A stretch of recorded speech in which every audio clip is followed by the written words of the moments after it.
Hi, everyone. Welcome to the Unscaled Show. I'm Jeremy Long, the Full Metal Traveler.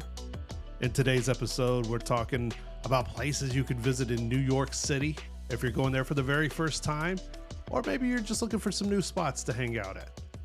We got Viveca Chow, Broadway entertainer, and of course, influencer and blogger. She's going to give us all her favorite hot spots. As always, you can find us at fullmetaltraveler.com for all of our past episodes and guest interviews. My co-host and fellow touristy traveler is my wife, Amy Long. Hi. Hey. Let's talk New York. Yes, New York. Yeah. I don't know if there's a city on planet Earth that inspires more people through generations than New York City. There are songs about it. There's movies about it. People dream of moving to New York. I mean, there's something mythical about New York City. Does it live up to the hype? I think that's a personal decision, but I think everyone, if growing up, you know of New York City. You want to go experience New York City. Yeah. And they have a lot of visitors every year to prove it. What were you telling me? Somewhere close in the neighborhood of, they entertain almost 60 million people every single year. And to put that in perspective, where we live in Las Vegas, we entertain about roughly 40 to 45 million every year. Wow. Which our stuff is a little more, where New York's sites are a little more spread out over the city of New York. Ours is more compact into about 4.5 miles of road, but it still bears, worth saying that New York remains this probably one of the first destinations that people think about visiting. Right. When you think about all the movies and TV shows and everything else that are out there that are based in New York, it's probably, I would say that, or maybe Paris. Maybe. Are probably one of the places that we even subconsciously thinking about visiting when we're younger. Well, what do you think it is about New York that makes it seem so attractive to tourists or to go there for a vacation or a visit? Man, that's a good question. I think a lot of it might be the fact that it's a cultural melting pot. It is a beacon for a lot of people from around the world. You have all these different communities that all rub elbows together, and they're all, when you talk about food and cuisine. We love to talk about food on this show. Yeah. When you talk about the art, when you talk about, fashion, when you talk about all the different things like that, it just makes it this place where it's been said in so many songs, but it's this place where dreams, you can go there, you can reinvent yourself and pursue your dreams, because everyone, it seems like in New York, is just out there hustling. Yeah. Just trying to make it happen. Oh, man. that's the perception anyway, is that they're all out there hustling. Yeah. And whether that's true or not, I found it in my very limited time in New York that it's kind of mostly true. People are out there hustling and trying to make whatever that dream is come to life. Well, it's been a while since I was in New York. When did you first visit New York? We went when I was a senior in high school, and I'm not going to say how long ago that was, but it's been a couple of decades. But I was in a show choir in high school, and this was pre-Glee. So show choirs were not well known, but Pre-Glee. Pre-TV show Glee. Oh, okay. So our show choir for spring break, the whole year we had planned to go to New York and see Broadway shows. And so we did fundraisers all year long, saved up, and spent our entire spring break my senior year in New York. It did rain the entire time, but it was still an incredible trip. And it was the first trip I ever went on without my parents. So it was me and my fellow classmates and a handful of chaperones, but mainly we were all 18. So the parents were like, you can go, don't get lost. And so it was a fantastic trip though. I will never forget seeing it for the first time. And were you generally, I know it might be a dumb question to say, were you excited about it? But there are some people that are adverse to going to New York for whatever reason. You know, just like they are about going to LA or something Right. like that. But were you really excited about going and seeing? I was. I think it was a lot of, again, my first trip without my parents, being able to go with my friends, and then going to this city that I had only seen in TV and movies. And then also because I was so into musical theater at the time, being able to go and see some Broadway plays, it was a very exciting time. Like I said, it rained the whole time, but it did not dampen our spirits or the trip in any way. Look at that. That sounds inspirational. It rained, but it didn't dampen. Okay. Well, what did you think? You just went for the first time last year, right? Yeah, I went, you know, it took me 39 years to make it to New York. Now, I had passed through different airports in New York, but that's not the same. No. But I had an unexpected detour in New York that lasted about 3 days, where I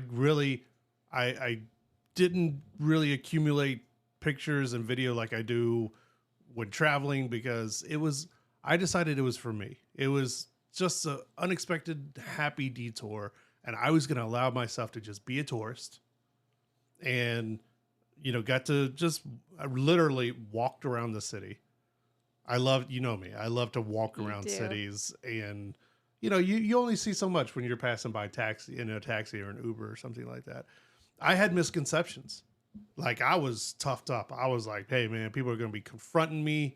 It's going to be, you know, whatever. But, you know, my attitude with all of that, I was very humbled by the fact that so many people, now I'm sure there are outliers and tough folks everywhere, but so many people were very nice. Right. You do hear, like, New Yorkers are rude. They're not friendly. They don't say hello. They don't smile at you. Everybody's in a hurry.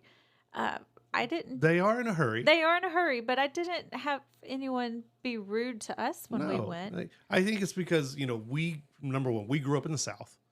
People do stop and say howdy and hey and good morning and good evening. How are you?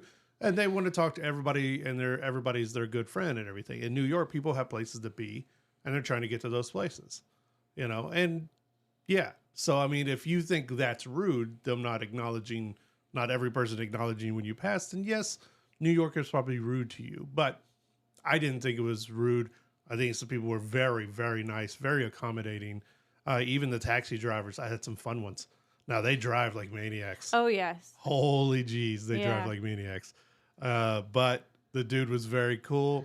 He was very relaxed and very polite and everything. But he just, you know, he got me where I needed to be very quickly. Yeah, it's a little scary. We only took one taxi when I was there, and then the chaperones all took us down to the subway and made us ride the subway one time, which is one of those things like, wow.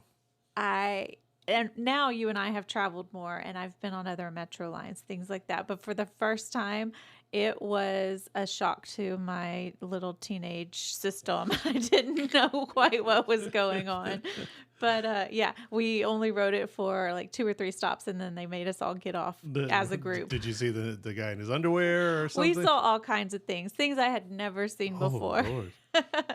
And we were warned not to take anything from anybody on the street, not to purchase anything from anybody on the street. Don't really make eye contact with people on the street. So, you know, again, being my first time traveling without family, I was very nervous in fairness, those are rules for any major city. This is true, but I didn't know that back then. So I was nervous going to New York, but it ended up being a great trip. Memories that I will never forget. Really fantastic stuff, man. I mean, and good rules to live by. Later on in the show, like I said, we are going to talk to Viveca Chow. She performs on Broadway. She's an influencer and a blogger. She's going to give her favorite spots about where to visit New York. And of course, we're also going to talk later about our favorite spots, what you should see. It's the Unscaled Travel Show. We'll be right back.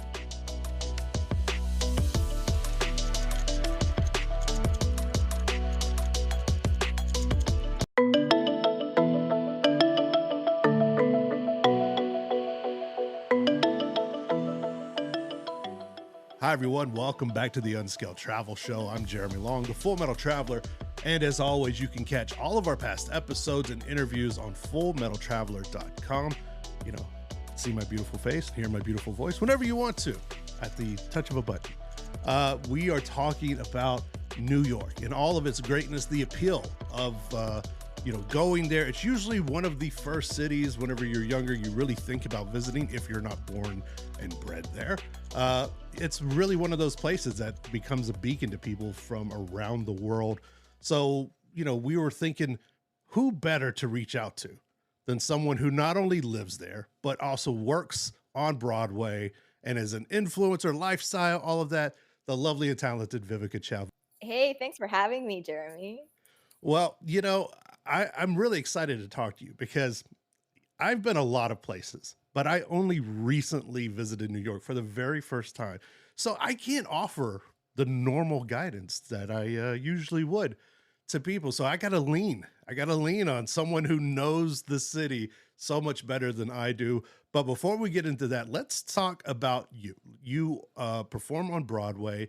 You've lived there a number of years. You've worked there. You've walked the streets and everything. Let's talk about your career, what you do, and how you got started. Yeah, so I grew up in Hong Kong. I moved from one big city to another big Wow. city. And ever since I was, 9, I was like, I really want to be a Broadway performer. So ever since I was 9, I did that. I persisted. And right out of college, I got hit by a stroke of luck and booked my first Broadway show and did that for a whole year. And right after my Broadway engagement, I just realized I'm so passionate about storytelling, any type of form of storytelling. And I started exploring different mediums in terms of storytelling, and it led me to where I am. So now I love using social media platforms to share the joy and passion I have for New York City. And I love uplifting small businesses and specifically AAPI community along the way. Here's the scenario. We have first time visitors. They've, gone through the wonderfulness that is JFK or LaGuardia, and, they've got their hotel. They're in New York proper. They're settled in. Now they're looking at the city map. What are some of those first places, just being tourists, that they should just go ahead, just run and get all of this stuff out of your system? I mean, I have to say Times Square, right? Like, I know you can't come to New York and not visit Times Square. And Right. it's funny now because living here, it's the place I avoid. No, but there's something amazing about that energy because I remember the first time I visited New York, it was 2011, and I think I was maybe 17. First time in America, actually. Wow. And I was shook by this inspirational energy that was surrounding me. It's so creative. You're looking at these big Broadway billboards, and I guess, at the time, because I wanted to be on Broadway, that had a huge part to do with it. I was like, I want to be in one of these amazing shows, the lights flashing. There really is something so magical and electric about it. And, there are so many street performers in Times Square that is just so entertaining to watch. They're so skilled, and you're like, how are you tumbling and flying over 7 people? How is that physically possible? I just think it's definitely an experience Yeah. to experience as a first timer in New York City. And of course, I love suggesting the High Line, Mhm. walking from the meatpacking district all the way to Hudson Yards. It's so beautiful. And honestly, my favorite part is looking at these like crazy expensive apartments that look like bubbles while you're walking the High Line. You can't miss it. It's really incredible. And Yeah. the view is gorgeous. It's a free thing to do. It's affordable. You don't have to pay anything. And you mentioned museums. That's where we kind of let off. Is there, I mean, I know my personal favorites, but well, I mean, there's the Guggenheim, there's the Met, there's, so many museums in New York. Do you have maybe a top three that you would recommend? Yeah, definitely. I mean, the classics, right? You just mentioned Guggenheim, the Met, MoMA is a huge classic too. Yeah. But I actually really like the more I like to say underrated museums Mhm. that you don't really hear about that often. I love the Whitney Museum. The Whitney is actually right by the meat packing district, so you can go there before you walk the High Line. Right. And my other museum that I really like to go to is Noguchi Museum. It is in Astoria, and it is sculptures. It's really beautiful. There's this beautiful garden that you can literally sit there and just like contemplate life. It's definitely something unique and a bit different to MoMA, Met, but definitely worth a visit as well. What are your go-tos as far as places to eat, breakfast, lunch, dinner? Wow. I That know, is right? a Narrow it down. loaded, loaded question. Narrow it down and piss people off because no one's going to be happy with your answers because there's so many places to eat. There are so many places to eat, and honestly this really depends on your personal preference, right? um so I actually think the best food in New York City is in Queens. Mm. Queens is filled with hidden gems. It's filled with a lot of affordable and cheap eats and small businesses and a lot of BIPOC businesses. So I actually recently went to a really good Japanese inspired brunch place called, oh gosh, I'm gonna butcher this. It's French. Vert Price. So Sure, that sounds right to me. it's really good, and they have, it's kind of like a mixture between a Japanese cafe, so you would see a lot of their cafe and brunch items as well as other things that you would find in Japan. And so they have this dish, omu rice, which is an omelet over rice, and it's very light. And then there's also, of course, the famous souffle jiggly pancakes, which is light and fluffy. And then they also have a very light ramen, which I love because sometimes Japanese ramen can be a little bit heavy for me. But this broth is so perfect. It's so light. It's like the perfect comfort food. So if that sounds like something you're interested in, definitely add that on your list. And it's gorgeous, like botanical themed, because a part of New York City is like the aesthetic, and they really nail that. Like the marketing here is chef's kiss. You walk in and you're like, am I in a different place today? They really do nail that. So I would love that. I also love Clinton Street Bakery, which is, of course, the famous blueberry compote pancakes. And if pancakes is your thing, like you have to try that, right? Oh man, you're making me hungry. You're making me hungry. Yes. I've heard about it so many times. I've never been there personally. I've heard about it every time I talk to somebody that knows New York, they mention it. And so if people want to follow along with you on social media or online, how do they reach out to you? How do they find you? Yeah, I'm at Viveca Chow on all platforms, VIVECACHOW. And I would love to connect you with you there. Viveca Chow, thank you so much for your time. Thank you so much for your insight. So much wonderful goodness for all of our listeners, for all of our watchers out there.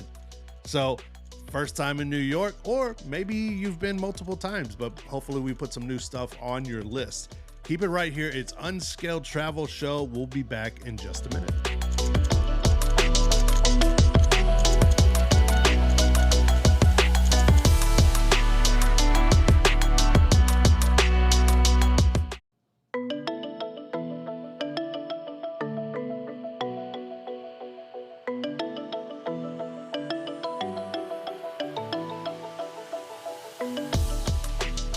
Hi, everyone. Welcome back to the Unscaled Travel Show. I'm Jeremy Long, the Full Metal Traveler. You can find us online at fullmetaltraveler.com for all of our past episodes and interviews. Check us out there. You'll also want to check out Diamondback Land Surveying. Okay. For all of your land surveying needs, contact Diamondback Land Surveying at 702-823-3257. That's 702-823-3257.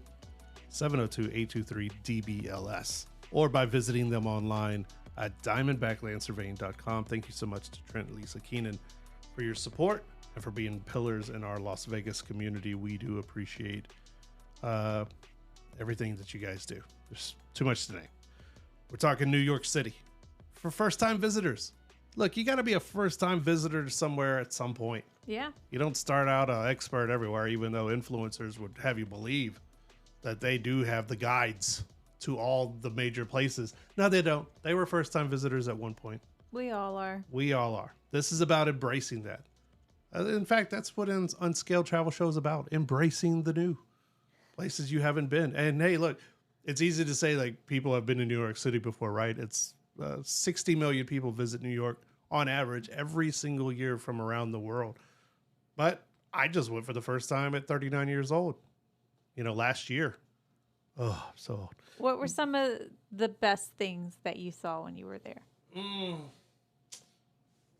Man, so much. I think maybe a better question is when you first get to the city, after you've checked into your hotel or whatever you're going to do there, what is that first thing that you go and see? What is that first thing you go and do? I mean, I know you went a few years back. Right. But if you had to do it again, what would be the first thing that you went and saw?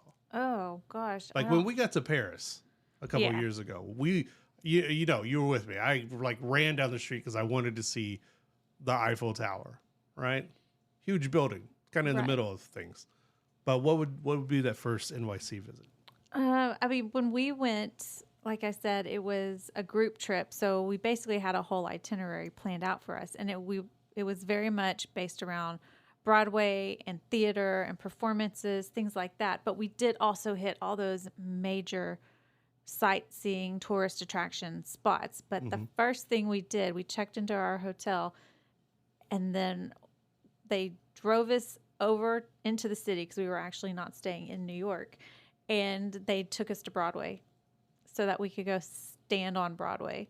And it was, one of those things that you just don't forget, standing on Broadway for the first time, which I had never experienced the theater before. And so that night we actually did go get to see Phantom of the Opera. And if you've never seen Phantom of the Opera, which it did just close not too long ago, but the opening of Phantom of the Opera literally brought tears to my eyes. It was just so powerful and moving. And, I'm sad that it's gone. I do understand, life moves on and people, people say. Are you about to break down now?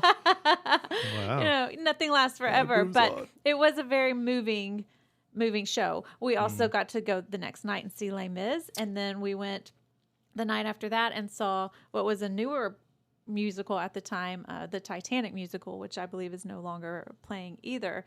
But it was such a powerful thing to be there on Broadway for the first time, being an aspiring singer, and wanting to go into that type of industry. Man, yeah. I mean, 3 great shows too, Yeah. back to back. I did a walking tour kind of by myself of New York.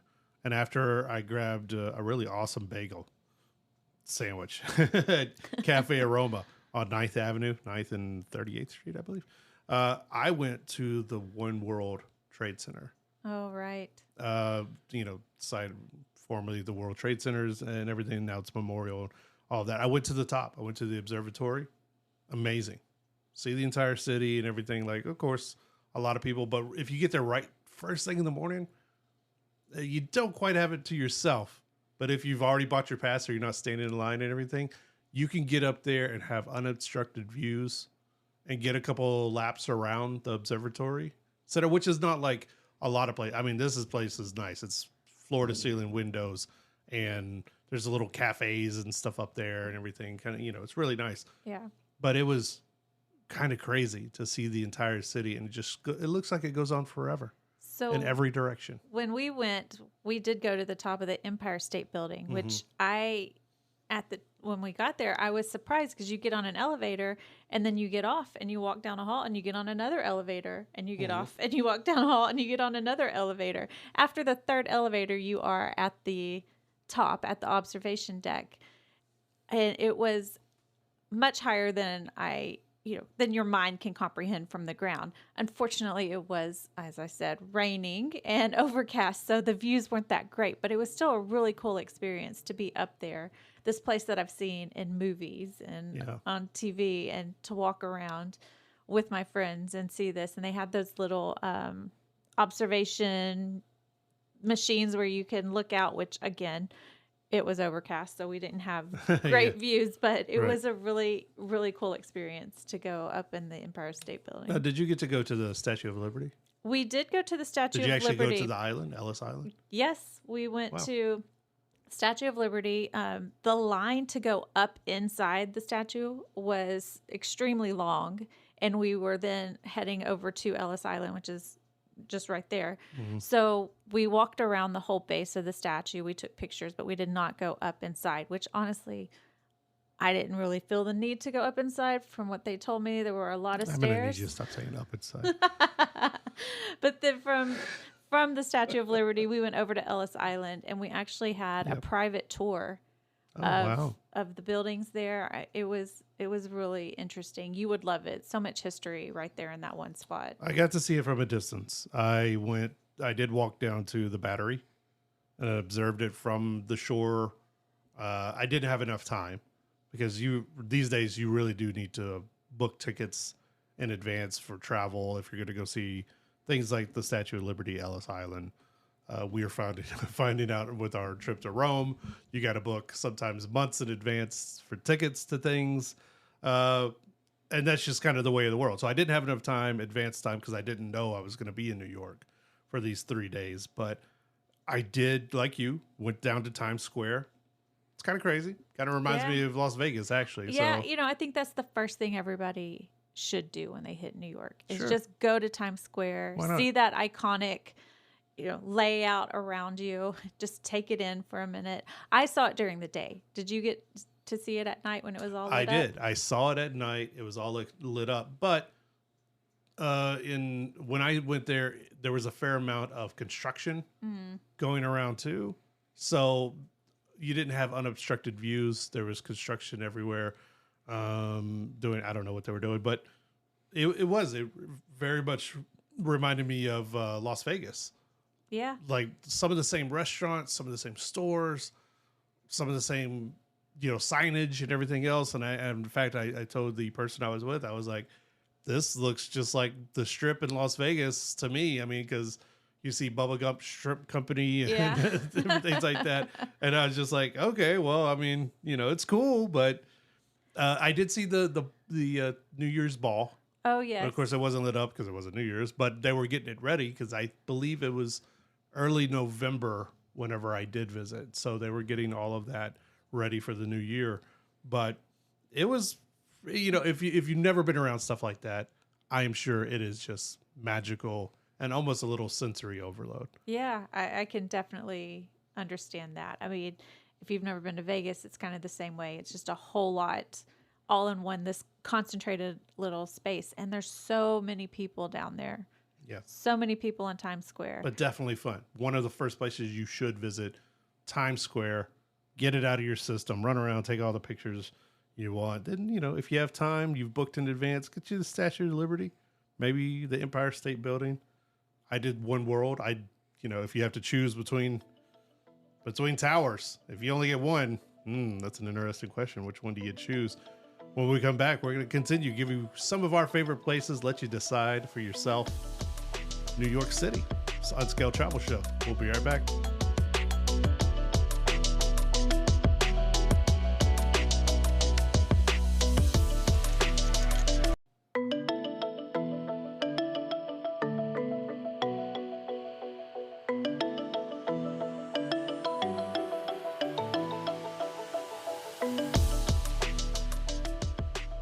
Hi, everyone. Welcome back to the Unscaled Travel Show. It's Jeremy Long, the Full Metal Traveler, here with my tourist and co-host, Amy Long. And of course, we are brought to you by Diamondback Land Surveying. For all of your land surveying needs, contact Diamondback Land Surveying at 702-823-3257. That's 702-823-3257, or DBLS, for those of you who can spell, like me. Or you can visit them online at diamondbacklandsurveying.com. Our friends Trent and Lisa Keenan, thank you so much for your support. We like it because everywhere that you want to be, whether you're doing, visiting monuments or national parks here in America, land surveyors have been there. So we appreciate their craft, their professionalism. We're talking about New York. First time visitors. Right. If you've never been there, you're waiting, buy the ticket, take the ride. It's fun. There's so much to see and do. There's so much to do. And I mean, we've named off a ton of places. Earlier, we talked to Viveca Chow, who is a Broadway actress and, of course, influencer and blogger. She gave her recommendations about what you should see and do. But still, even with all these recommendations, and we're about to give you some more, there's still so much. Yeah. I mean, they have so many sports in New York. That's not really my thing. It's yours. But, you can hit just about every single I feel sport. like we're just barely scratching I the know. surface I here. mean, there's so much to talk about with New York. We're gonna have to talk about it again. I mean, we've mentioned Broadway and we all have. those things, But I feel like first time you are going and you are hitting those major sites. yeah. Like everybody has that list of things. Like when I go to this city, I want to see this thing. And I think one of those for New York is Central Park. Did you go to Central Park? I did. I walked around it. I didn't really get to spend time in it, but the leaves were changing color. Oh, And it was really super nice. It was more on the outskirts.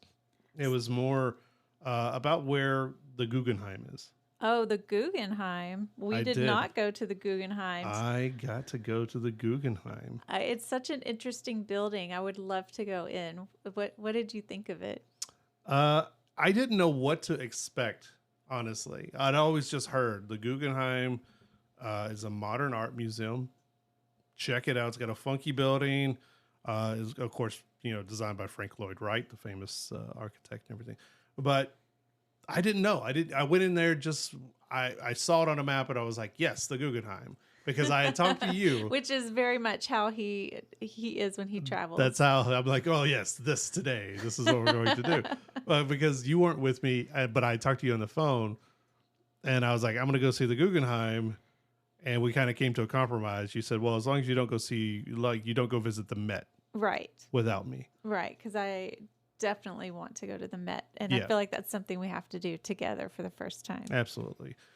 So I did get to check out the Guggenheim, and they do have a number of works in there, and it's very cool. And I don't want to spoil it for people. There are a few other artists. They have some Picassos, but it's mainly the art of one particular artist and everything. I don't know how to describe it. You walk up a spiral. It's like in a spiral. So it's not individual rooms. They do have rooms that like offshoot from the main spiral of this building, but it's just kind of little exhibitions Okay, and but it's modern art mainly, right? yeah, it's modern art. Modern art is Which- we've been to a few different modern art museums, and it has a wide range of things. Which can mean, and they do switch it out. But so even what I'm talking about now could be totally different by the time you visit. Yeah. But the Guggenheim is definitely something. If you're an art lover, I don't know. It's so weird. If you're an art lover, Or even if even if your husband's name is Frank, go there and check it out, because I mean it really is inspiring. I took some pictures and some video. They do have a little cafe if you're traveling with family or a couple. They do have a cafe built onto it so you can get some refreshments. It is a lot to take in. There's multiple floors, and you need to plan a couple of hours to visit the Guggenheim. I didn't realize it was that big. It is. It's pretty big. Interesting. Unless you're doing a rush tour through there, which I kind of was. Because, again, I was on a different time schedule than if you're just sitting there trying to visit New York. But I rushed through it, didn't see everything necessary. I didn't go in every single room. I did visit the cafe and get some water. I was parched. I got up to grab a napkin. Some lady took my seat. Oh. It was one of those things. But it was fun. So I went out. I forgot to tell you, I got a hot dog. You got a New York hot dog? I got a New York hot dog from a vendor outside of the Guggenheim. This is big for you. This is big for me. One, because I have an issue. Yeah, you don't eat street food normally. I don't like street food and buffets. But I was hungry and I was like, dude, where else besides New York? Maybe Chicago. do you go get a hot dog? So That's was like it- one of the things. Was it right? one of the, like, how we picture like the cart with the umbrella thing over It was it? like a bigger cart. It wasn't like one of those like little push. I know Okay. the ones you're talking about, Yeah. maybe. But this one was like maybe a little bit nicer. Okay. Um, An upgraded cart. an upgraded cart. And really all he sold was hot dogs and maybe some brats or something like that. Really? And I was like, you know what? Give me one with whatever on there. With whatever? Yeah, that's some things. Give me hot dog New York style. Yeah, whatever. And he just kind of smiled at me, and I'm sure he gets, he got lots of tourists coming out of the Guggenheim or whatever. So I took my hot dog and I walked down the path that's right there next to Central Park and just enjoyed the day. Wow. And just kind proud of of felt, you. I know, right? And I didn't try to rush back to anywhere to throw it up or anything. I didn't let the nerves get to me because I do have issues with food. But it was really fun to see. Now you got to see, right? Didn't you go see the Bathsheba fountain? Bethesda fountain. Bethesda Yes. Bathsheba. Is that a biblical character? That's a biblical character. The Bathsheba fountain. Yeah. No, Bethesda. the Sorry. Bethesda fountain and terrace. Yes. Oh, we did. Not famous from the Bible, but you would probably recognize it from many, many movies, including if you have younger ones or Oh you my like gosh. Disney. Enchanted, the first Enchanted, where Giselle is singing in front of the fountain, and how does she know or he know? It's takes place at that fountain, which was really cool to go see that, because at the time, I was a teenager and I had seen all these places on TV and in movies, and it was just such a cool experience to see it in person. So something else we did while we were there that was really cool was we did a bus tour, and the whole tour was driving us around New York, pointing out things from different movies and TV. So they showed us Tom's Restaurant from Seinfeld, and we had already gone up into the Empire State Building, but pointed out that the famous ending scene of Sleepless in Seattle was up there, and talked about some of the movies that had been filmed in Central Park. So it was really cool to kind of correlate these places I had seen on the So screen. would you recommend a bus tour to people? Absolutely. Okay. I think that's the best way to see a city, and a lot of the bus tours do have the hop on, hop off, so Nice. that way you can check out something a little more in depth. But it was Central Park is huge too. Yeah, like it is. We only saw one side of it, but it's If you so try to much see it all, bigger. I mean, that's like a day. You could Yeah. do a whole day around Central Park itself. So, like Central Park, go see a part of it. Not Yeah. the Bathsheba fountains, but the Bethesda fountains. Go see that. The Guggenheim, if you love art, go see it. The Met, if you would rather see that. Of course, it's the Met. So, definitely check that out. And then, like, there are other things you could just walk through or even just pass by, but like Washington Square Park, the home of the famous Arch, Yeah. and situations of that you don't need to spend too much time on doing. At different times, honestly, it can be crowded with people and or panhandlers. I'm just being serious. I mean, No, it's true. It's true. panhandlers are out there and they want you to buy stuff, and they can be kind of aggressive. So, it's just kind of one of those things. It just depends on your schedule, your timing, and things like that. So, I mean, I think we've given you a lot of food places. I ate at this cool Asian restaurant called Awesome Dim Sum. It's on 8th Avenue and 40th Street. It was a beautiful place. I loved it. And it was kind of Asian food to go. And it was delicious. Sounds delicious. Yeah, I know. Now it makes me want to eat something right now. And of course, Coco Pizzaria.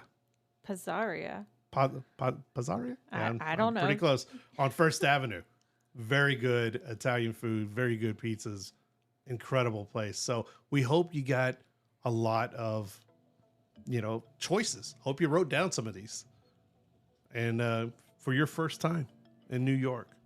So thank you so much to Viveca Chow, who joined us, gave us her thoughts. I'm sure we'll do another show about New York in the future. But for now, this has been Unscaled Travel Show. See you next time.